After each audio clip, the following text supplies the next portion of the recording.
LETA presents Let's Unlock Lockdown Tales, weaving a story together. This chapter has been written by Archis and Madhura, presented by Rashmi Abhisheki. Do check out the earlier chapters on this channel. Chapter 8 Fun in the E-School. As each day passed, Raj and Riya, along with their classmates, were mastering unique techniques like creating echoes by connecting using two devices or persistently unmuting and blabbering silly things like game levels and googling things the teacher taught them and proving her wrong. Troubling the teachers and watching them come to their wits' end seemed to give them devilish pleasure. Today was Wednesday. The school was going to start at 10 o'clock.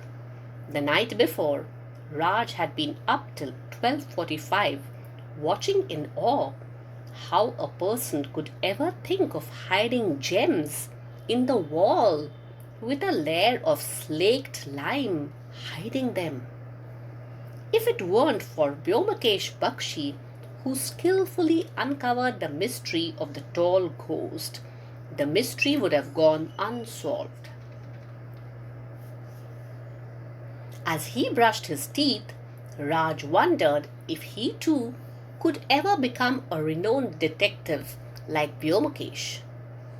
Just then, Ma reminded him that school had begun, thus rinsing his detective dreams down the drain. Raj replied with a minty mouth, "Ma, I'm brushing my teeth.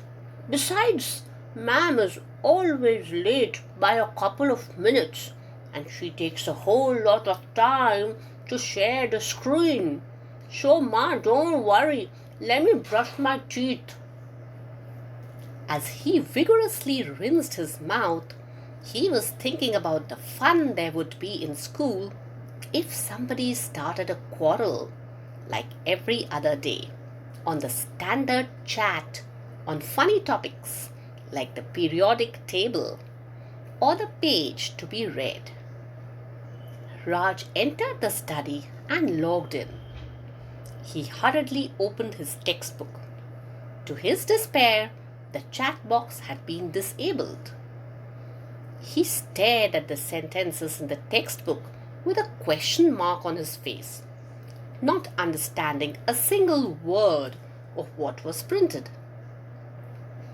Since Ria's school was scheduled from 8 to 10, she was a free bird watching Home Alone, sipping on icy cold kokum sharbat.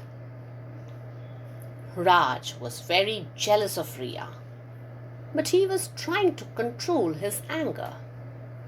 All of a sudden, Ria slammed the door open. There surely was desperation on her face. "Dada, do you?" Raj was already irritated, and in an outburst of uncontrollable irritation he said, "Zip it, Ria. Go and watch your movie.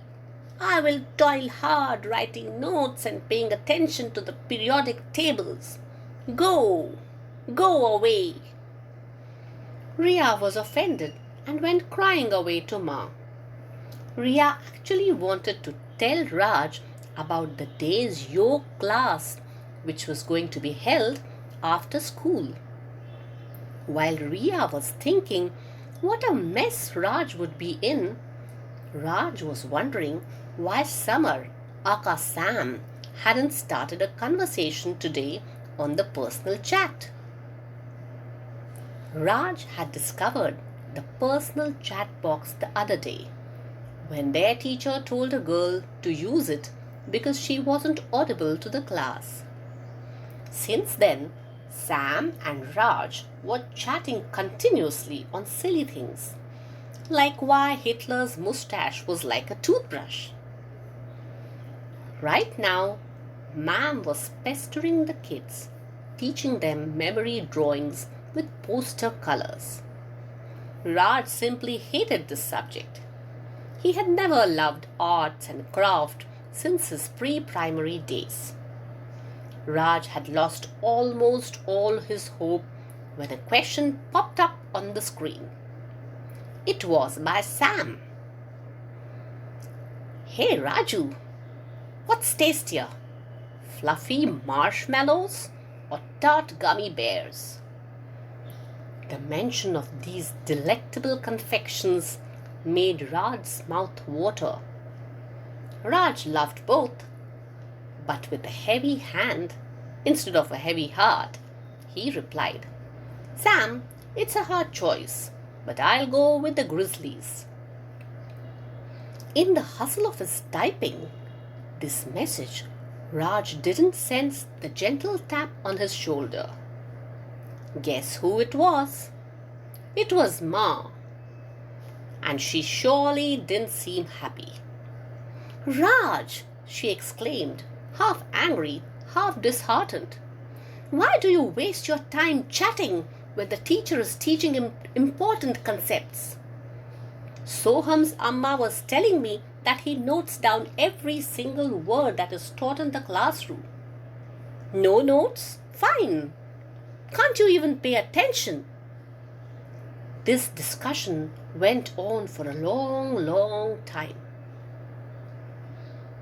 Frightfully exhausted by Ma's dressing down, Raj ran downstairs and got himself a glass of water. He returned upstairs refreshed with that glass of H2O. Now he was ready to confront the renaissance that was being taught in class. But ma'am paused the session abruptly. "Children, please turn your videos on.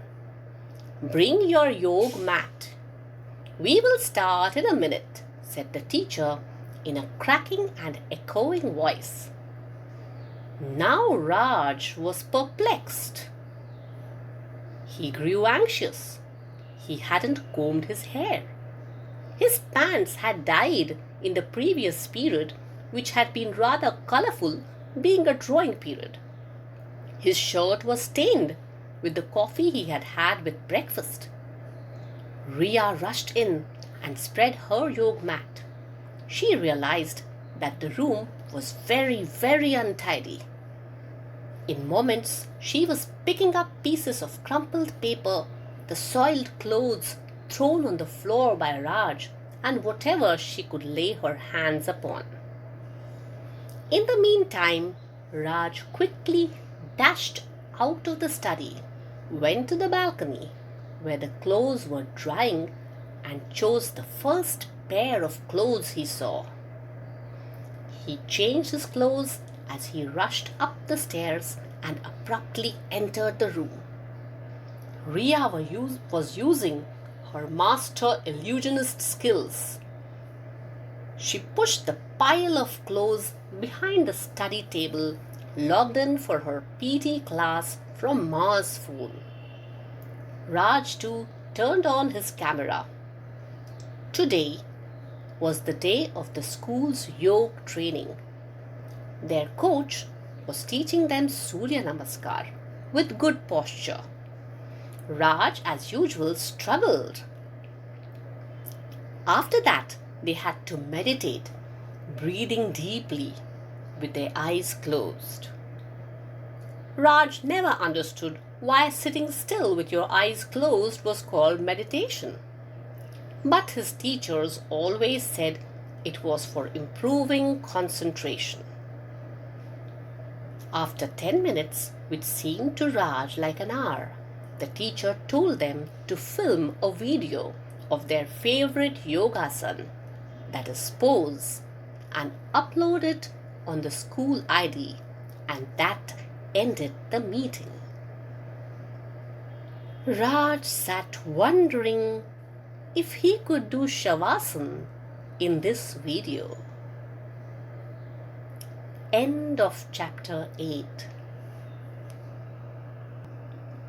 Shavasana is the final resting pose at the end of almost every yoga practice.